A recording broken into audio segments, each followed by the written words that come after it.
오늘은 마음이 청결한 자의 복이라는 제목으로 하나님의 말씀을 듣고자 합니다. 마태복음 5장 8절을 우리 읽어보도록 하겠습니다. 마음이 청결한 자는 복이 있나니 그들이 하나님을 볼 것이미요. 저와 여러분은 하나님의 복을 이미 받았기에 마음이 청결한 자입니다. 그 마음이 청결한 여러분에게 물어봅니다. 여러분의 마음은 청결하십니까? 마음이 청결하면 하나님을 본다고 하는데 여러분은 지금 하나님을 보고 있습니까? 왜 대답을 못합니까? 속으로 대답해 보시길 바랍니다. 여러분의 마음은 청결하십니까? 하나님을 보고 있습니까? 오늘 말씀을 통해서 마음이 청결하다는 성경적인 의미와 하나님을 본다는 의미도 이어서 살펴보도록 하겠습니다. 등촌가족 여러분, 잠언 4장 23절을 보시면 생명의 근원이 마음에서 난다고 말씀합니다. 같이 읽어보겠습니다. 모든 지킬 만한 것 중에 더욱 내 마음을 지키라. 생명의 근원이 이에서 남이니라. 마음을 잘 지키면 생명을 누릴 수 있지만 그러나 마음을 잘 지키지 않으면 어떻게 됩니까? 사망을 경험하게 될 것입니다. 여러분의 마음은 어떠하십니까? 여러분의 마음을 잘 지키고 있습니까? 아니면 잘 지키고 있지 않습니까? 우리가 마음을 잘 지켜야 할 이유는 우리 마음은 원래부터 착하고 선한 마음이 아니기 때문입니다. 우리 마음이 어떠한지 예레미야 17장 9절을 읽어보도록 하겠습니다. 만물보다 거짓되고 심히 부패한 것은 마음이라 누가 능히 이를 알리오마는. 우리 마음은 거짓되고 심히 부패했기 때문에 우리 마음에서는 온갖 악한 생각, 더럽게 하는 것이 나온다고 예수님은 마태복음 15장 19절 20절에서도 말씀하셨습니다. 같이 읽어보겠습니다. 마음에서 나오는 것은 악한 생각과 살인과 간음과 음란과 도둑질과 거짓 증언과 비방이니 이런 것들이 사람을 더럽게 하는 것이요 씻지 않은 손으로 먹는 것은 사람을 더럽게 하지 못하느니라. 우리 마음은 태생적으로 이렇게 사촌이 땅을 사면 배가 아픈 마음입니다. 남이 잘 되면 축하해주고 기뻐해주기보다 은근히 기뻐하고 질투하는 것이 우리 마음입니다. 그 마음을 우리는 포장하고 숨길 수 있습니다. 거룩한 척하며 사람들을 속일 수 있습니다. 그러나 등촌가족 여러분, 저와 여러분이 믿는 하나님은 우리의 외모를 보시는 하나님이 아니라 우리의 중심과 우리의 마음을 감찰하시는 하나님이십니다. 무슨 말입니까? 하나님께서는 우리의 마음의 생각과 말과 행동을 다 기억하시고 그리고 녹화를 하고 계신다는 뜻입니다. 일명 하나님의 CCTV입니다. 우리는 우리 자신의 속마음과 속뜻을 속이고 의로운 사람인 척, 착한 사람인 척, 거룩한 척 살아갈 수 있지만 사람들을 속이며 그렇게 살아갈 수 있지만 전능하시고 전지하신 우리 하나님은 절대 속일 수 없습니다. 그런데 등촌가족 여러분, 예수님은 오늘 말씀을 통해 말씀하십니다. 내가 이룬 하나님 나라의 하나님 백성들은 이제 마음이 청결한 사람이 되었어. 너희들이 이전에는 더러운 마음, 거짓된 마음, 거룩한 척하는 마음을 가지고 살았지만 이제부터 내가 이룬 하나님 나라의 하나님의 자녀들은 깨끗한 마음, 진실한 마음, 진짜 거룩한 마음을 가지고 살아갈 수 있게 되었으니 얼마나 복되고 기쁘지 않니? 라고 말씀을 하고 있습니다. 성도 여러분, 오늘 예수님이 말씀하신 마음이 청결하다고 하실 때 그 청결의 의미는 무엇입니까? 청결의 사전적 의미는 티 하나 없이 맑고 깨끗한 상태를 의미합니다. 저와 여러분의 마음이 진짜 티 하나 없이 맑고 깨끗합니까? 만약에 성경에서 말씀하시는 청결이 이런 의미라면 솔직히 목사인 저도 자신이 없습니다. 왜냐하면 저도 나보다 키 크고 잘생긴 사람을 보면 가끔은요 부러운 마음이 들기도 하고 하나님 왜 나를 이렇게 작고 짧게 만드셨나요? 라는 원망과 불평을 가끔씩 할 때도 있기 때문입니다. 여러분의 마음은 어떠십니까? 여러분의 마음은 항상 착하고 선한 생각만 하십니까? 때로는 그렇지 않습니다. 하나님의 자녀가 된 저와 여러분은 항상 좋은 생각, 항상 착하고 선한 생각만 하지 않을 때도 있습니다. 그러므로 동청가족 여러분, 성경이 말씀하는 청결의 개념에 대해 우리가 오해하지 말아야 할 것이 있습니다. 성경에서 말씀하는 청결은 사전적 의미의 청결, 즉 티도 하나 없이 맑고 깨끗하다는 의미가 아니기 때문입니다. 오늘 예수님이 말씀하신 청결은 헬라어 카다로스입니다. 카다로스는 영어로 번역하면 클린이 아니라 퓨어라는 말로 번역이 됩니다. 그러므로 청결은 오염되지 않은 사물의 본질, 하나의 물질로 구성된 순수한 것을 의미합니다. 오늘 예수님이 말씀하시는 청결은 티나 흠이 없는 깨끗한 상태가 아니라 순수한 상태를 의미합니다. 금으로 비유하자면 깨끗한 금이 아니라 순수하게 금으로 이루어진 순금의 상태, 그가 바로 청결의 상태입니다. 그러므로 마음이 청결한 자는 마음이 순수한 사람을 의미합니다. 마음이 순수하다는 것은 하나님만을 주인으로 모시고 하나님만을 섬기는 사람입니다. 그러므로 마음이 청결한 자는 하나님만을 주인으로 모시고 하나님만을 섬기는 사람입니다. 다시 마음의 청결한 자 정의를 말씀해 드립니다. 마음이 청결한 자는 하나님을 주인으로 모시고 하나님만을 섬기는 사람입니다. 예수님께서는 마음이 청결한 자를 마태복음 6장 24절에서 이렇게 말씀하셨습니다. 같이 읽어봅니다. 한 사람이 두 주인을 섬기지 못할 것이니 혹 이를 미워하고 저를 사랑하거나 혹 이를 중히 여기고 저를 경히 여김이라. 너희가 하나님과 재물을 겸하여 섬기지 못하느니라. 여러분, 재물이 왜 우상 숭배가 되는지 아십니까? 재물이 하나님의 위치를 넘보고 하나님의 자리를 빼앗을 수 있기 때문입니다. 그러나 여러분, 우리가 재물에 대해 오해하지 말아야 할 것은 재물 그 자체는 선도 아니고 악도 아닙니다. 재물이 하나님의 나라를 위해 잘 사용되면 재물은 선이 됩니다. 그러나 재물이 하나님의 자리를 빼앗아 하나님보다도 돈을 더 좋아하거나 하나님의 나라보다도 돈을 우선시하면 그 재물은 악이 됩니다. 그래서 예수님도 하나님의 위치를 넘보는 이 재물에 대해 경계하시면서 하나님과 재물을 겸하여 섬기지 말라고 경고하셨습니다. 마음이 청결한 자는 어떻습니까? 주인이 누구입니까? 하나님을 주인으로 모시고 하나님을 섬기기 때문에 돈보다 하나님을 먼저 생각하고 돈보다 하나님의 나라를 먼저 구하고 돈을 통해 내 행복을 찾지 않고 오히려 돈을 사용하여 하나님께 영광을 돌리는 사람이 바로 마음이 청결한 자입니다. 그러므로 동청가족 여러분, 마음이 청결한 사람과 마음이 청결하지 못한 사람은 돈에 대한 생각이 다릅니다. 어떻게 다릅니까? 마음이 청결한 사람은 돈을 주인으로 여기지 않고 하나님을 주인으로 여기는 사람이기에 돈이 있어도 감사, 때로는 돈이 없어도 감사합니다. 그러나 여러분, 사실 돈이 없으면 삶이 불편합니다. 그러나 그 불편도 하나님의 주권과 섭리 안에서 내 안에 있는 예수 그리스도의 영생의 소망을 바라보며 현실을 초월하며 인내하며 그 현실의 불편을 묵묵히 이겨냅니다. 그러나 마음이 청결하지 못한 사람은 어떠합니까? 돈이 내 인생의 주인이고 내 삶의 목적이고 내 노년의 가장 큰 믿을 구석이기 때문에 돈을 버는 것이 인생 최고의 목표입니다. 신앙생활도 부자 되기 위한 수단에 불과합니다. 예수님 믿으면 만사 형통해야 한다고 생각합니다. 또한 예수님 믿으면 당연히 사업이 다 성공해야 하고 자녀가 잘 되고 건강해야 한다고 믿고 있습니다. 돈이 하나님의 자리를 차지한 분들, 다시 말하면 마음이 청결하지 못한 사람은 인생의 성공이 오직 돈을 많이 버는 것에 있습니다. 돈을 많이 벌어야 성공한 인생이고 돈이 있어야 행복하고 심지어 돈이 있어야 교회 직분도 감당할 수 있다고 생각합니다. 사랑하는 등촌가족 여러분, 돈이 있는 부자만 장로가 되고 권사가 되는 교회는 이미 타락한 교회입니다.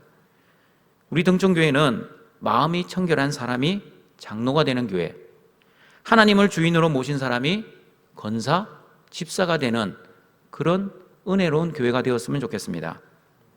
왜냐하면 하나님께서는 돈만 많은 사람이 아니라 하나님을 주인으로 모신 마음이 청결한 그 사람과 하나님의 일을 함께 하기를 원하시기 때문입니다.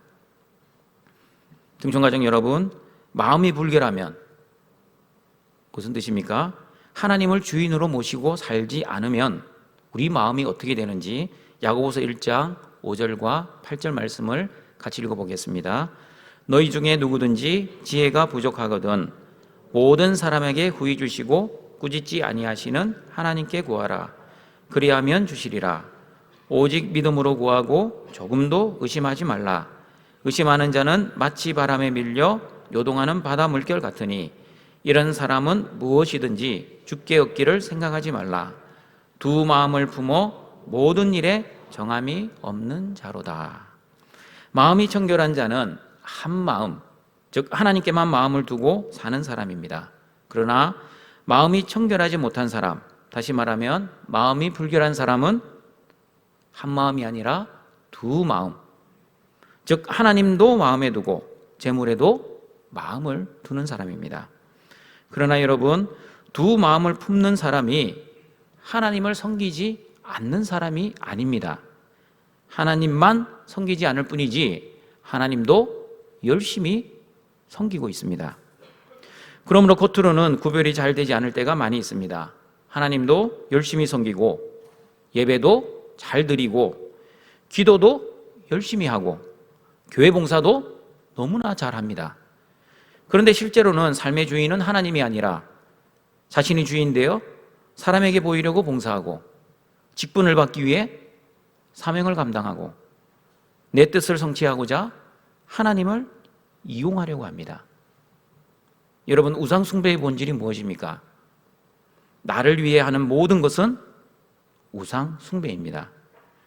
그러므로 자신을 위해 신앙생활을 하면 하나님도 우상 숭배가 될 수 있다는 사실을 우리는 잘 기억하시고 신앙의 여정을 걸어가야 할 것입니다. 내가 주인 되어 내 영광과 내 뜻을 위해 하나님조차 종으로 부리려고 하는 것은 심각한 우상 숭배이자 자기 숭배입니다. 등촌 가족들에게 물어봅니다. 속으로 대답해 보시길 바랍니다. 여러분의 인생의 주인은 누구이십니까? 하나님이십니까? 아니면 여러분 자신입니까? 여러분의 인생의 주인이 정말 하나님이십니까? 아니면 재물이십니까? 저와 여러분의 인생의 주인은 우리를 창조하신 하나님, 나를 구원해 주신 하나님, 나의 모든 죄를 용서해 주시는 하나님, 그리고 나의 삶에 필요한 것을 공급해 주시는 그 하나님이 저와 여러분의 주인이어야 합니다. 등촌가족 여러분, 야고보서를 보시면 두 마음을 품은 자를 의심하는 자, 모든 일에 정함이 없는 자이고 한 마음을 가진 자는 의심하지 않고 믿음을 가진 자, 모든 일에 정함이 있는 자라고 말씀합니다. 무슨 뜻입니까? 마음이 청결하지 못한 자는 두 마음을 품는 자이기 때문에 무슨 일을 하든지 의심을 합니다. 기도를 하면서도 의심을 합니다. 말씀을 읽으면서도 하나님의 뜻을 의심합니다. 심지어 예배를 드리면서도 하나님의 말씀을 의심합니다. 그리고 그 하나님의 말씀을 평가합니다. 그러나 마음이 청결한 사람은 어떻습니까? 모든 일에 정함이 있습니다. 어떤 일이 일어나도 요동하지 않습니다. 풍랑이 일어도 두려워하지 않습니다. 심지어 죽음 앞에서도 죽어봤자 천국이다 라는 믿음의 배짱으로 죽음의 맞짱을 뜰 수 있는 사람입니다. 왜 죽음도 두려워하지 않습니까? 우리의 주인 되신 하나님께서 우리를 구원해 주시고 천국의 영생을 주셨다는 것을 확신하기 때문입니다. 죽음이 끝이 아니라 천국에서 영원한 행복이 시작된다는 것을 의심하지 않고 확실한 믿음으로 고백하기 때문입니다. 그러므로 등촌 가족 여러분, 이렇게 마음이 청결한 자, 하나님만을 주인으로 모시고 사는 자는 환경을 바라보지 않고 하나님만을 바라보며 믿음으로 이 현실을 이겨냅니다. 비록 힘든 환경과 고통 속에서도 나와 함께 하신다는 임마누엘의 믿음, 하나님은 여전히 죽지 아니하시고 살아계신다는 그 임마누엘의 믿음 때문에 결코 좌절하거나 두려워하거나 의심하지 않고 믿음으로 살아갑니다. 이런 믿음의 복, 마음이 청결한 자의 복이 바로 예수님이 우리에게 베풀어 주신 하나님 나라의 복입니다. 그러므로 우리의 노력과 열심으로 마음을 청결하게 할 수 있다고 생각하지 마시고, 또한 착하고 선하게 살면 내 마음이 청결해지겠지라고 착각하지 마시고, 마음을 수련하고 단련하고 훈련하면 또한 마음이 깨끗해질 수 있겠지라고 오해하지 마시고, 믿음으로 마음이 청결한 자의 복을 누리시는 우리 등촌의 가족들이 되시길 바랍니다. 신앙이 있다는 성도들 중에 이런 행동을 하는 성도들을 본 적이 있습니다. 내 안에 있는 더럽고 추한 생각을 멀리하기 위해 때로는 성경도 읽고 기도도 합니다. 악한 생각이 들수록 이전보다 더욱 성경도 많이 보고 기도도 더 많이 합니다. 그럼에도 불구하고 여전히 여러분의 마음속에는 시기와 질투, 미움, 섭섭함이 남아있지 않습니까? 다는 아닌데 가끔씩 소수의 성도들이 이런 생각이 하고 있습니다. 또한 내 마음속에는 있는 의심을 제거하기 위해 의심하지 말자, 의심하면 안 돼, 의심하면 죄야, 하나님 믿게 해주십시오, 믿을 수 있는 은혜를 주십시오 라고 기도도 해보지만 여전히 여러분의 마음속에는 의심이 남아있지 않습니까? 사랑하는 등촌가족 여러분, 무엇이 문제입니까? 열심히 기도 생활, 말씀 생활을 하고 있음에도 불구하고 의심의 문제 하나 해결하지 못하는 우리의 신앙 생활에 왜 이런 문제가 생기고 있습니까? 삶의 주인을 바꾸지 않고 여전히 내가 내 인생의 주인 되어 자기 중심과 자기 뜻과 자기 열심으로 그 의심의 문제를 해결하려고 하기 때문입니다. 여러분, 우리가 죄를 짓고 하나님 앞에 나와 용서를 구하고, 또 죄를 짓고 하나님 앞에 나와 또 용서를 구하고, 또 죄를 짓고 또 하나님 앞에 나와 또 용서를 구합니다. 언제까지 이렇게 될까요?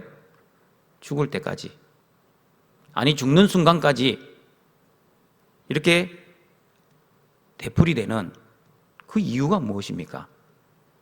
저와 여러분 안에 성령이 있고 예수 그리스도가 있다고 하는데 왜 우리는 죽을 때까지 하나님이 싫어하시는 그 죄를 계속 이렇게 반복하며 지어야만 하는 겁니까?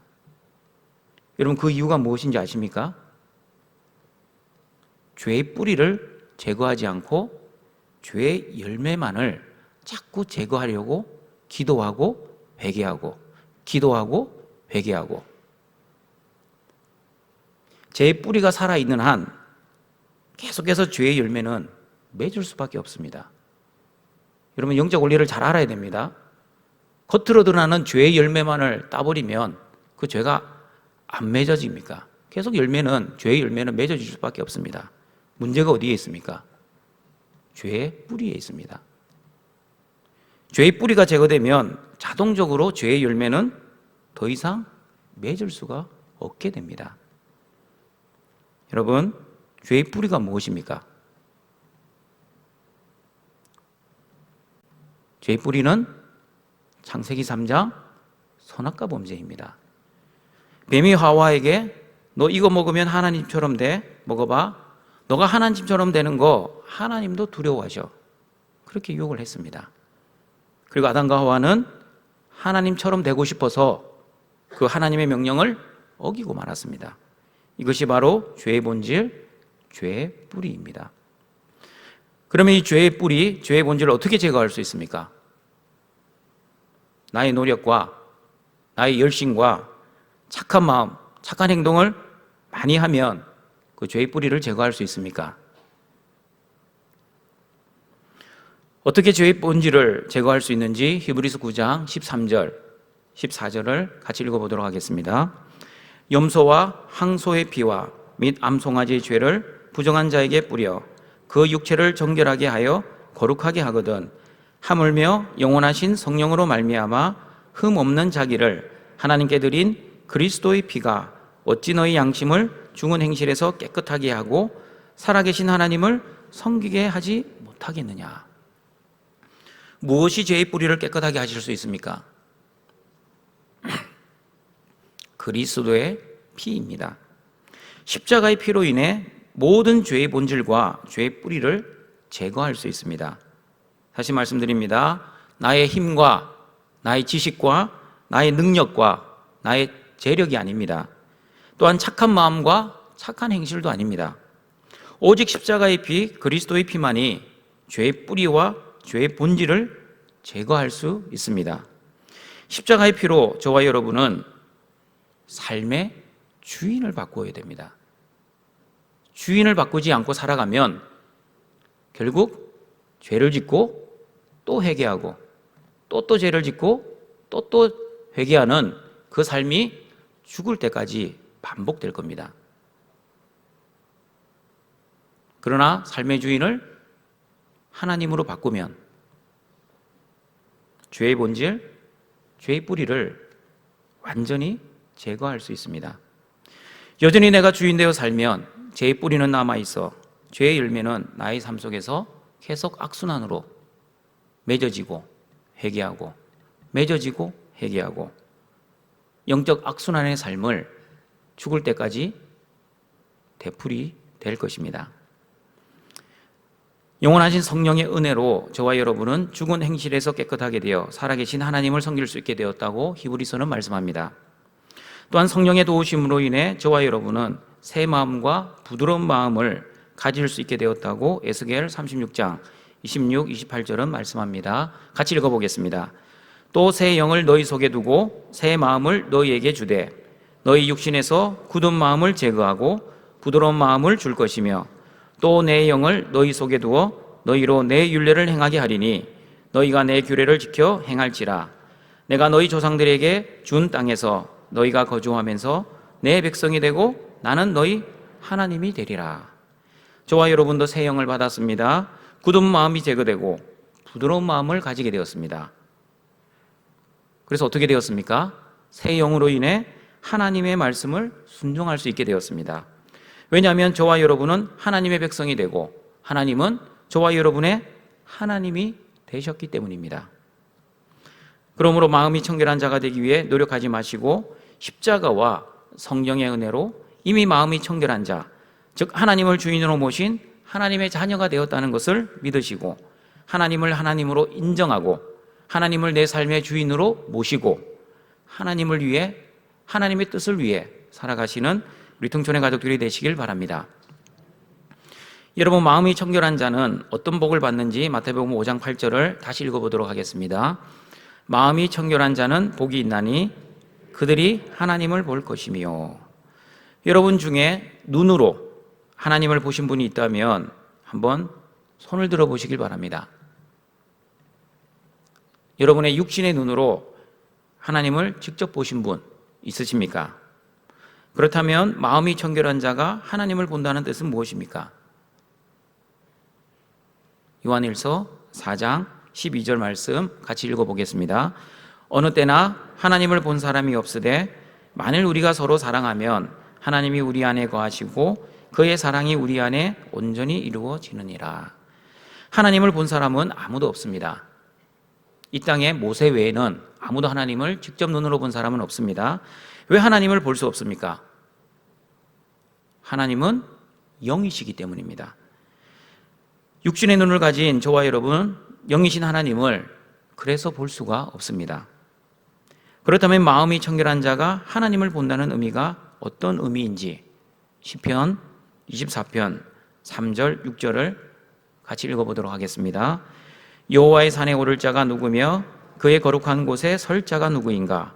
곧 손이 깨끗하며 마음이 청결하며 뜻을 허탄한 데에 두지 아니하며 거짓 맹세하지 아니하는 자로다. 그는 여호와께 복을 받고 구원의 하나님께 의를 얻으리니 이는 여호와를 찾는 족속이요 야곱의 하나님의 얼굴을 구하는 자로다. 마음이 청결한 자는 여호와의 산에 오르고 거룩한 곳에 서는 자입니다. 그리고 마음이 청결한 자는 하나님께 복을 받은 사람, 하나님께 의를 얻은 사람, 하나님의 얼굴을 구하는 사람입니다. 등촌가족 여러분, 또한 마음이 청결한 자는 뜻을 허탄한 데 두지 않습니다. 그러면 뜻을 어디에 둡니까? 하나님께 두는 사람입니다. 그러므로 하나님을 본다는 의미는 하나님의 뜻으로 현실을 바라보는 것입니다. 다시 말씀드립니다. 하나님을 본다는 의미는 하나님의 뜻으로 현실을 바라보는 것입니다. 하나님의 눈으로 그 현실을, 여러분의 현실을 바라보는 것입니다. 아버지와 아들이 등산을 하다가 깊은 산속에서 길을 잃어버렸습니다. 해가 지고 밤이 오려고 하자 아버지와 아들은 두려움이 엄습해 왔습니다. 그러자 아버지는 아들을 격려하며 길을 멈추지 않고 계속 산 아래로 내려가자고 말을 했습니다. 내려오다가 어둠 속에서 풀이 많이 난 산속, 무덤을 발견했습니다. 그러자 아들은 아버지, 무덤이에요. 이제 우리는 죽었어요. 그러자 아버지는 아들아, 이제 우리 살았다. 무덤이 있다는 것은 멀지 않은 곳에 사람이 사는 마을이 있다는 증거란다. 그러니 힘을 조금 내서 조금만 더 내려가자. 등촌가정 여러분, 이렇게 똑같은 현실 속에서도 다른 반응을 하고 있는 이유가 무엇입니까? 아들은 무덤을 보고 죽음을 바라보았지만 아버지는 무덤을 보고 마을, 생명을 바라보았기 때문입니다. 마찬가지입니다. 믿음의 눈으로 현실을 바라보는 사람과 불신의 눈으로 현실을 바라보는 사람은 다릅니다. 하나님의 눈으로 문제를 바라보는 사람과 사람의 눈으로 문제를 바라보는 것도 다릅니다. 어떻게 다릅니까? 하나님의 눈으로 문제를 바라보면 문제만 바라보는 것이 아니라 문제를 일으키시고 문제를 주관하시고 문제 속에서도 나와 함께 하시는 하나님, 그리고 그 문제를 통해 나에게 주시고자 하시는 그 하나님의 뜻을 바라봅니다. 그러나 사람의 눈으로 현실을 바라보면 하나님보다 내 앞에 닥친 현실의 상황과 문제를 바라보며 그리고 그 문제에 압도당해 버립니다. 의심하고 절망하고 결국에는 자포자기합니다.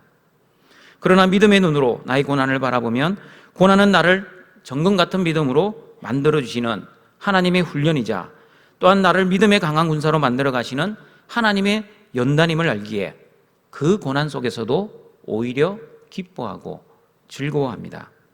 그러나 불신의 눈으로 나의 고난을 바라보면 왜 나에게 이런 고난을 주십니까? 하나님, 내가 지금까지 하나님께 못해드린 것이 무엇입니까?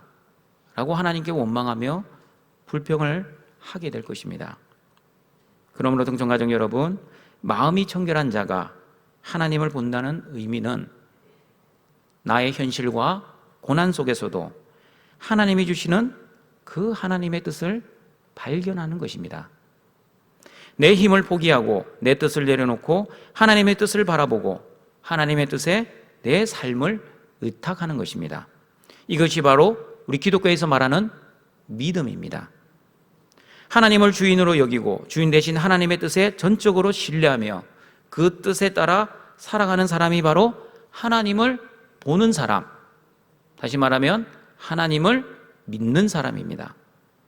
현실은 힘들고 불안하고 초조하고 짜증이 나고 때로는 분노가 치밀어 올라와도 하나님의 뜻을 바라보며 항상 기뻐하라, 범사에 감사하라, 쉬지 말고 기도하라는 그 하나님의 말씀을 묵상하며 평안과 즐거움으로 살아가는 사람은 바로 하나님을 보는 사람입니다.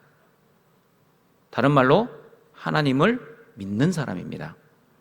그러나 하나님을 보지 못하는 사람은 어떻습니까? 하나님을 온전히 신뢰하지 않으니 보이지 않는 하나님보다 보이는 현실을 바라봅니다. 하나님의 말씀을 묵상하지 않고 현실의 문제를 묵상합니다.